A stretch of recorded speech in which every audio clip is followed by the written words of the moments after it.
Hello, friends, and welcome to This Day in Jack Benny. I'm John Henderson. This episode is from October 11th, 1936. That week, the New York Giants had lost to the Yankees in the World Series.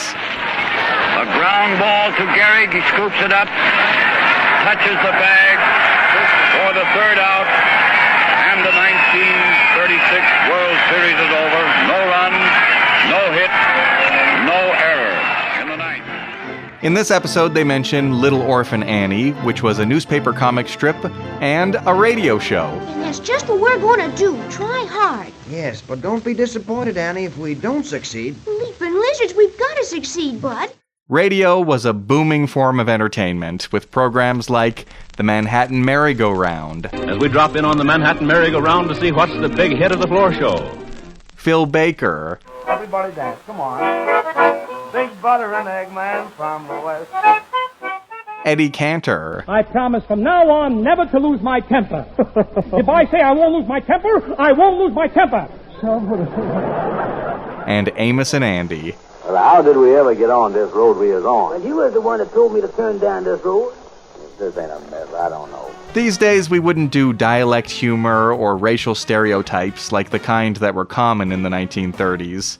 On the big screen, you could see stars like Carole Lombard, Robert Taylor, Joan Bennett, Robert Young, and Claudette Colbert. You say you love me, and when I ask you such a little thing, you say no. One major drama was Mervyn LeRoy's film Anthony Adverse. You've become quite a man. But you've got to take your proper place in the world. What is my proper place? Does anyone know? You're a man, Anthony. You'll make your own place. Sometimes the great house of Bonnyfeather becomes too heavy a burden for one man's shoulders. Anthony, get up, it's late. Do we market today? If you hurry, it's after 7. Mr. Bonnyfeather's having his breakfast already. Why didn't you call me? We've been making enough noise to wake everyone in Leghorn. Angela. Anthony Adverse emerges as one of the truly great contributions to cinema history. The whole world is its stage. Adventure in the jungles of Africa. Fiery courtships that sweep through 3 continents. The world awaits Anthony Adverse, the motion picture triumph of the generation. If you like these old radio shows, take a moment to give this podcast a 5-star rating and review on Apple Podcasts, and you can find old episodes, listen to as many as you'd like, at thisdaybenny.com.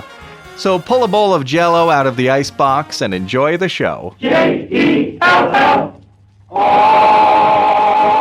The Jell-O program starring Jack Benny with Mary Livingston and Phil Harris and his orchestra. The orchestra opens the program with Tain't No Use.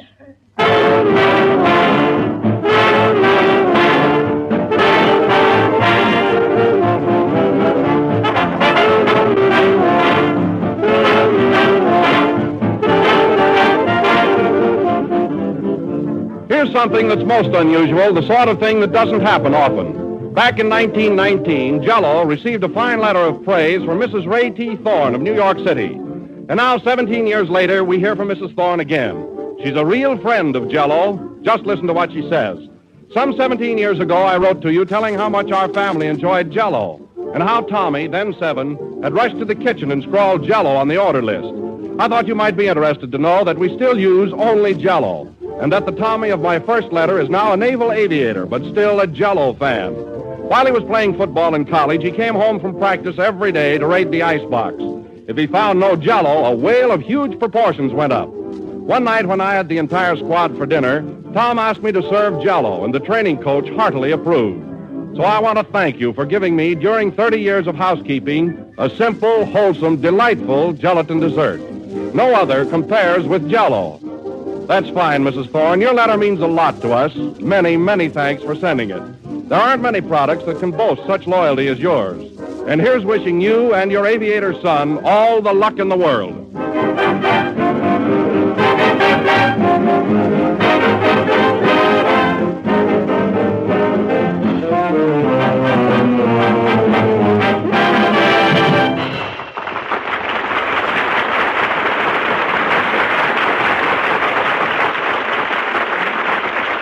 And now we bring to you the man who returned to the air last Sunday with a deluge of merriment, a gale of laughter, and a worried look, Jack Benny.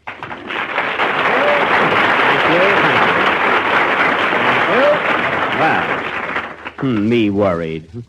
Well, hello again, folks. This is Jack Benny, who wasn't a bit more nervous last Sunday than he is right now. Oh, no? No. Why, it was the first time that I ever saw you so jittery. An old trooper like you. Well, after all, Don, it was our opening program. Well, that was nothing to get excited about. You know, I wasn't nervous. No, not much. You were stammering so much before you got through. Jell-O had 12 delicious flavors. Well, that's twice as good as ever before. Yes, and twice as stammery for me there. Yes. Well, I can't argue with you there, but Don, seriously, did you hear any reports on last week's program? You know, any comments? Well, no, Jack, but I happen to have a few clippings with me. Here's one from the San Francisco Examiner. Oh, the Examiner. Let's see it. Sunday radio reviews. A Manhattan merry-go-round, very good. Phil Baker, excellent. Eddie Cantor, great. Jack Benny, 8:30 to 9. Well, that's quite a notice, isn't it? You did all right. Not a rave, but at least it isn't a panning. Any other glowing reports, Don? Oh, yes, here's one from a local paper, Jack. Read it. With a big headline, no less. Well, Jack Benny's first program goes over with a thud. You must have thought it was our thud program. It was our fuss.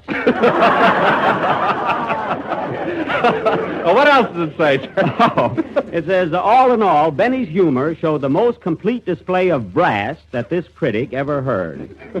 Brass, he must be talking about the band. I'll have to speak to Phil Harris about that. Did you call me, Jack? No, Phil, I was just talking to Don about our fuss program. Have you heard any reports on it? Nothing to speak of. I see.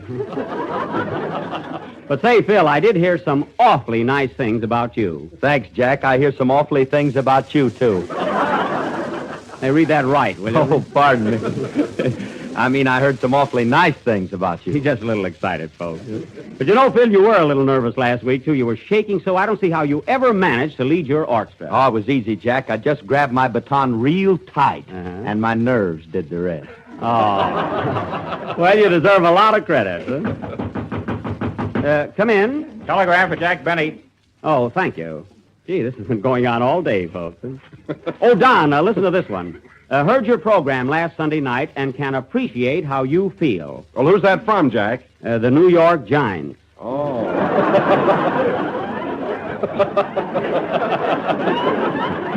Well, it was nice of them to remember me. Oh, hello, Mary. Hello, Jack.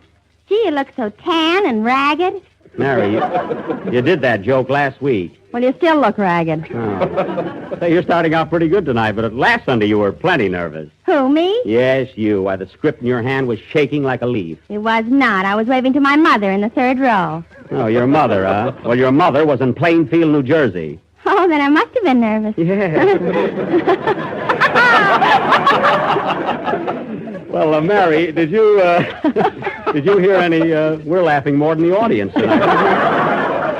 Mary, did you hear any comment on our show? No, Jack, but I got the loveliest telegram from a couple of sailors. Imagine. Sailors? Oh, Navy boys, huh? Listen to this. Heard you on Jack Benny's broadcast last Sunday night and thought you were wonderful. Signed, Seaman. Seaman? That's Simone.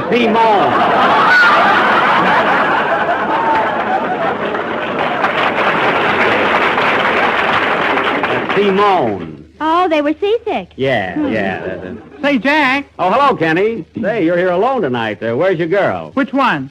Oh, you know, the one who wanted a lock of my hair last Sunday. Oh, the dopey one. Yeah. Well, what do you want, Kenny? Oh, a wire just came through you. Here, I opened it by mistake. That's fine. What do you mean you opened it by mistake? He thought he could read. Oh. Well, give me that wire, Kenny, and after this, be careful. Gee, he's dumber than last year. He is not. I am, too. All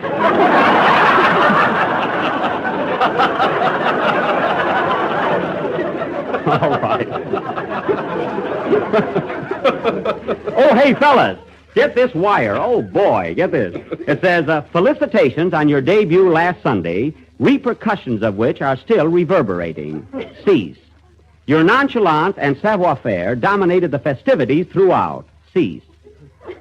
Accept my sincere approbation. Who's that from, Jack? Freddie Bartholomew. Wasn't that sweet?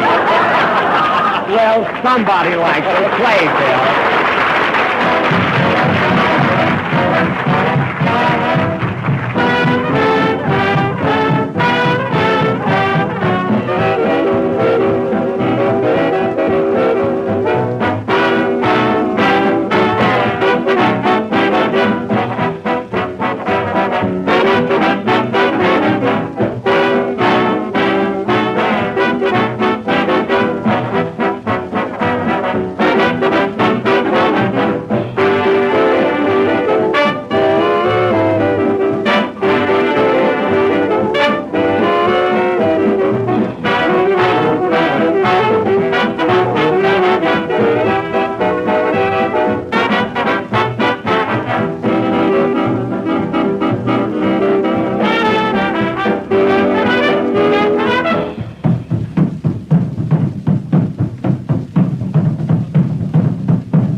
That was Sing, Sing, Sing, played by Phil Harris and his orchestra. And very good. Thanks.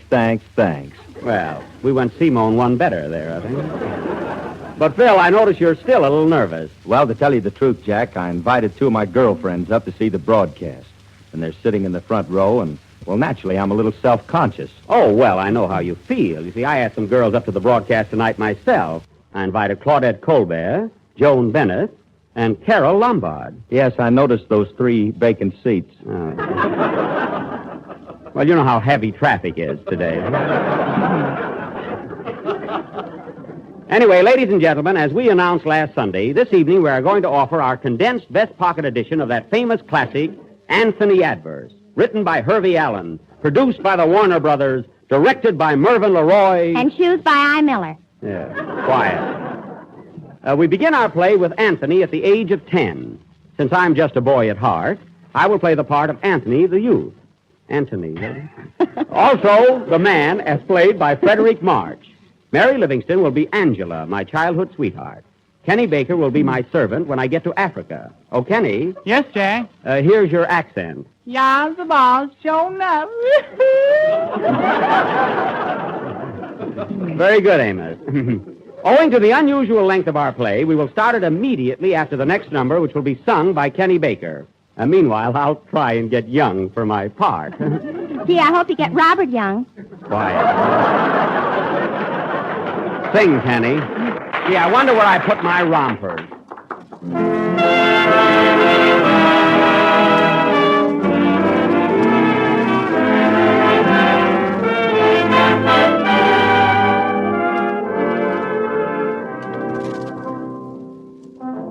The night was filled with sweet surrender. I had a million things to say. We shared the moon in all its splendor. You pressed your lips to mine, and by the way, did I remember to tell you I adore you, and I am living for you alone?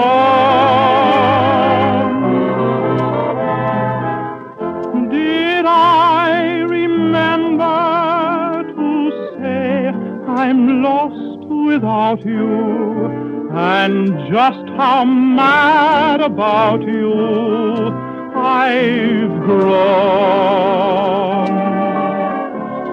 You were in my arms, and that was all I knew. We were alone, we two. What did I say to you? Did I remember to tell you I adore you and pray forevermore? You are mine.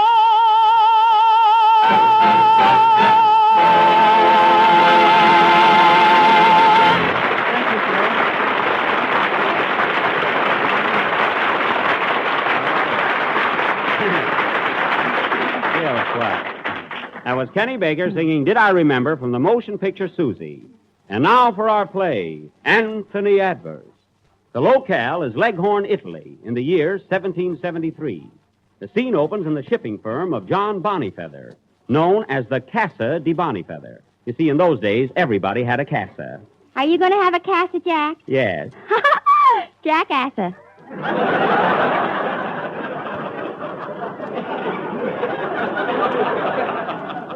All right, let's get into the mood. Italy, 1773. Anthony Adverse. Curtain, lights, music.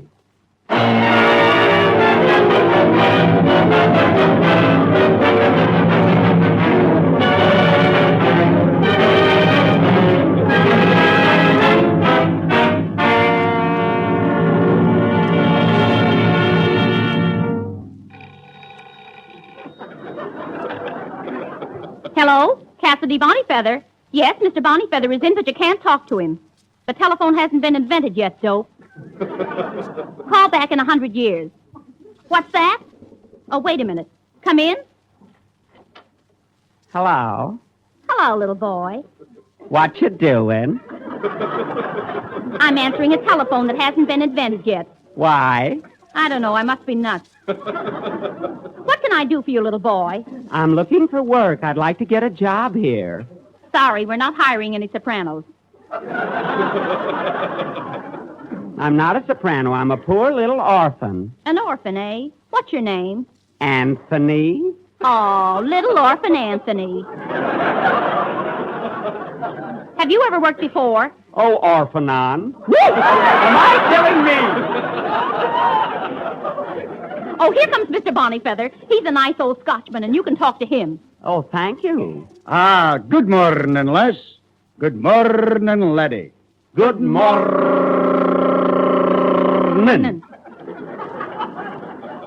Shut off that motor.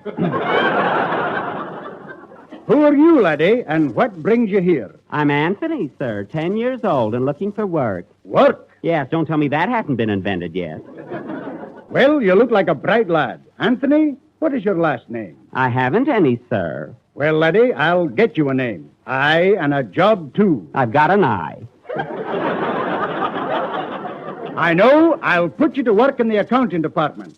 Anthony, do you know arithmetic? Oh, sure. I can count up to 10. Up to 20 with my shoes off.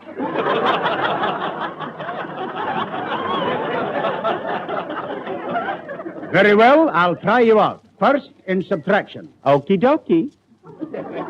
Now, Anthony, what is 2 from 12? 1. What is 3 from 12? 1. What is 4 from 12? 1. I'm stubborn, ain't I? You certainly are. All right. What is 2 from 3? 12. Terrible. Well, I may subtract terrible, Mr. Bonnyfeather, but I add verse.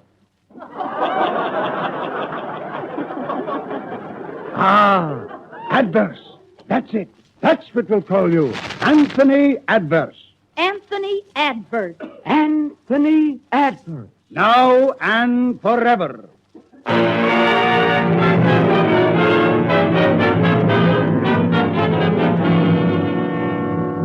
Ah, Anthony, I see a great future in store for you. You will travel to strange places and see strange lands. Your life will be full of adventure. Gee, I can hardly wait. London Bridge is falling down, falling down, falling down. London Bridge is falling down, etc.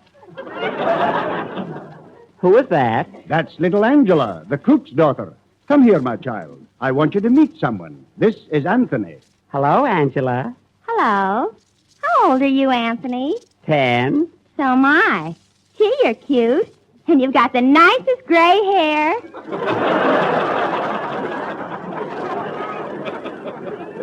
Say, I got plenty of worries, believe me.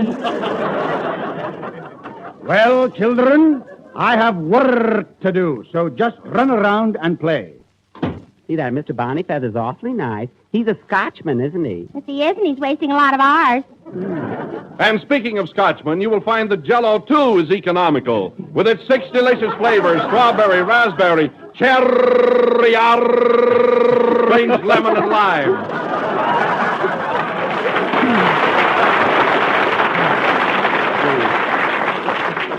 I'm sorry Wilson was invented. Oh, Angela, you're so beautiful and so sweet. Will you marry me? Why, Anthony, we're only 10 years old. Well, I'll fix that. Time marches on. 10 years later. Angela, will you marry me? Will you, Angela? Yes.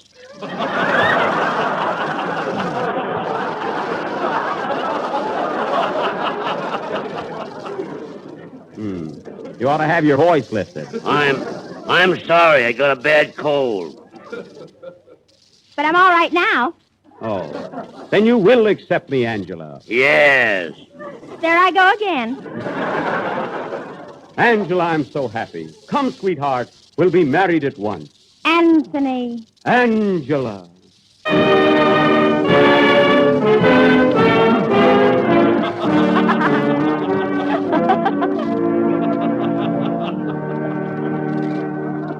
Oh, Angela, at last you are mine, and we will never be separated. Never.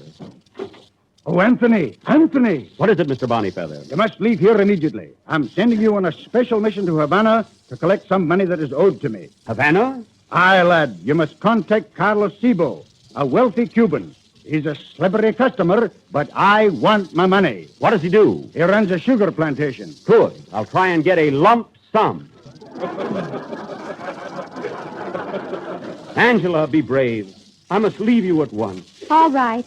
Ah, poor Angela. What will you do all the time I'm away? Oh, I'll get along. That's what I'm afraid of. Now, goodbye, darling. I'll see you in 5 or 10 years. Goodbye, lover. Goodbye, Mr. Bonnyfeather. Goodbye, Anthony. Don't forget that lump sum. I won't. Will you miss me, Angela? Yes. Gee, I'll be lump sum. Well, goodbye. I'm off to Cuba. Cuba, that's where he's going. Cuba, that's where he'll stay. Cuba, where wine is flowing. Anthony Adverse is now on his way to Cuba and will arrive there immediately after the next number. Play, Phil.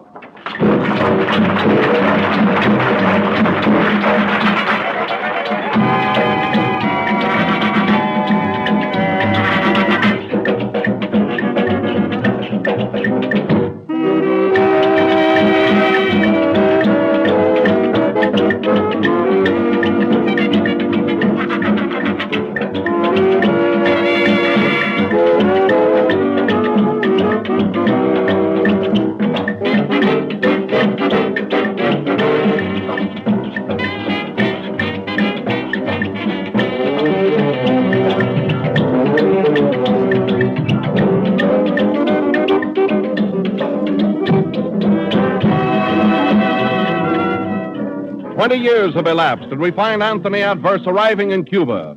His boat has just docked mid-scenes of Cuban revelry.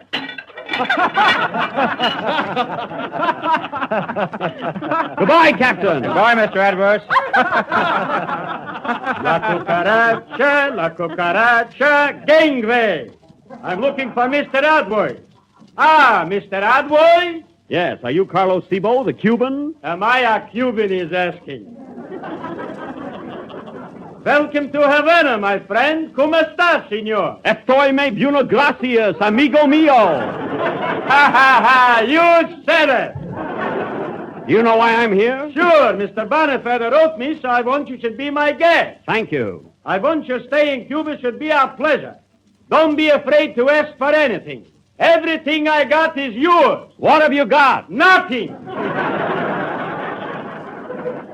I see. Now listen, Carlos. You owe Mr. Bonifeather a lot of money, and I'm here to collect it. Take it easy, Anthony.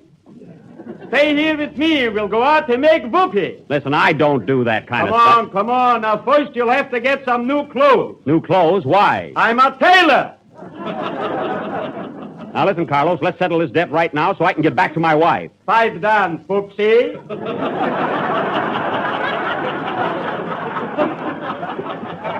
First, let's have something to eat. I prepared a special breakfast yesterday. It must be cold by now. Don't worry, it's herring. Now quit stalling. I can't go back to Mr. Bonifeather without that money. Well, money I ain't got. But if you would like to take a trip to Africa, I got there a piece of property that's number 1. It's a rubber plantation. Oh, so you're in the rubber business, eh? I thought you were a tailor. That's me, Robert Taylor.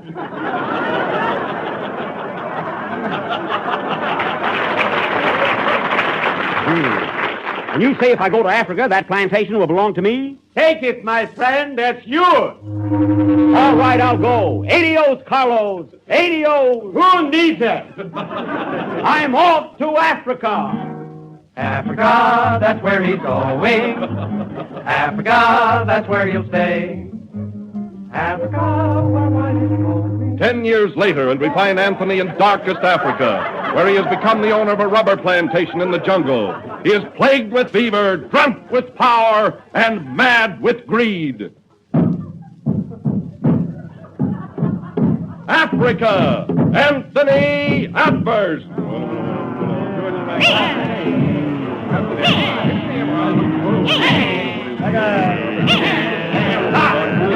Stop that infernal noise!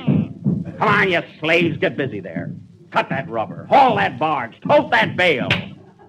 This heat is enough to drive you out of your senses. Hey, boss.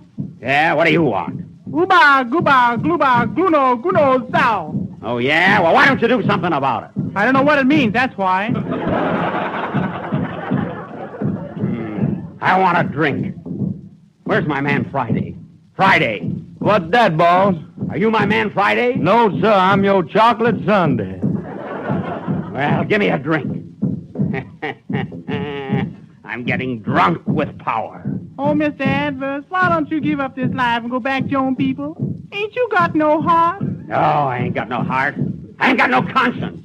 I ain't got no soul. Have you got a match?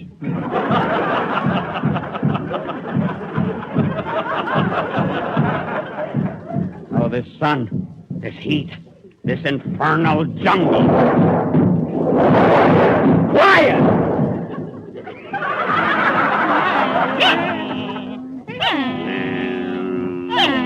Quiet, quiet, you slave. Ouch, that whip is always getting caught in my leg. But I can take it. What's the matter with the balls, man? He must be delirious. Better bring him some water. That's what I want. Water. Water. Everything is going black. Look, he's fainted.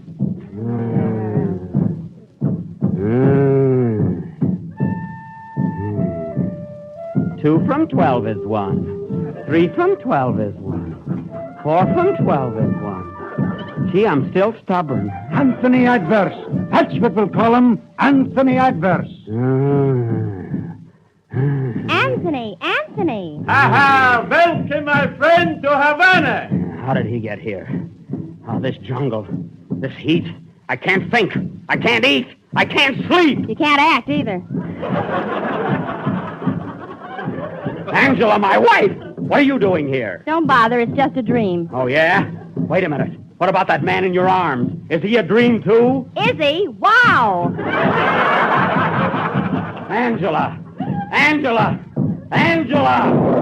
I want to go home. I want to go back to Italy. Back to Angela, my wife.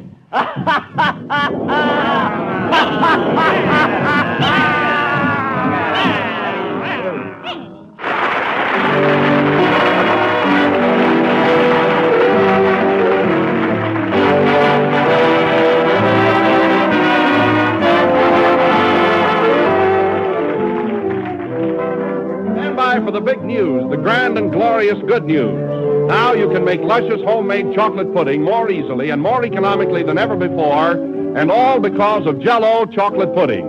It's a brand new product and one you'll welcome with open arms.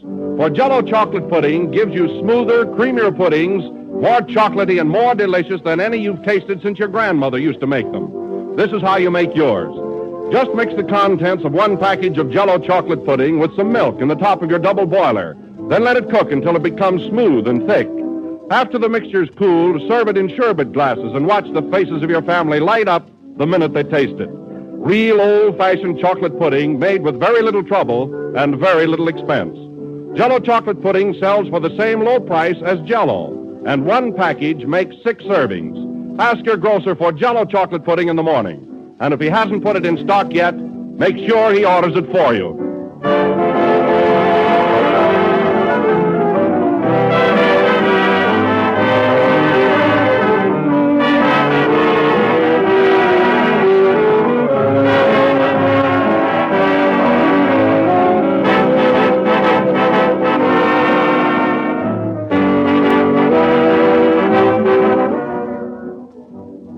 This is the last number of the second program in the new Jell-O series, and I hope you'll all be listening in next Sunday night when we offer our second episode of Anthony Adverse.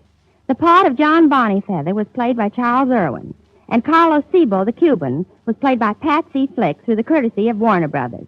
Oh, Jack, don't you want to say something? Good night, folks.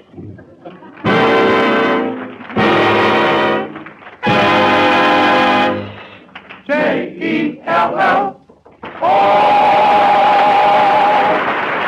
The Jell-O program starring Jack Benny with Mary Livingston was a Red Network presentation of the NBC studios in Hollywood.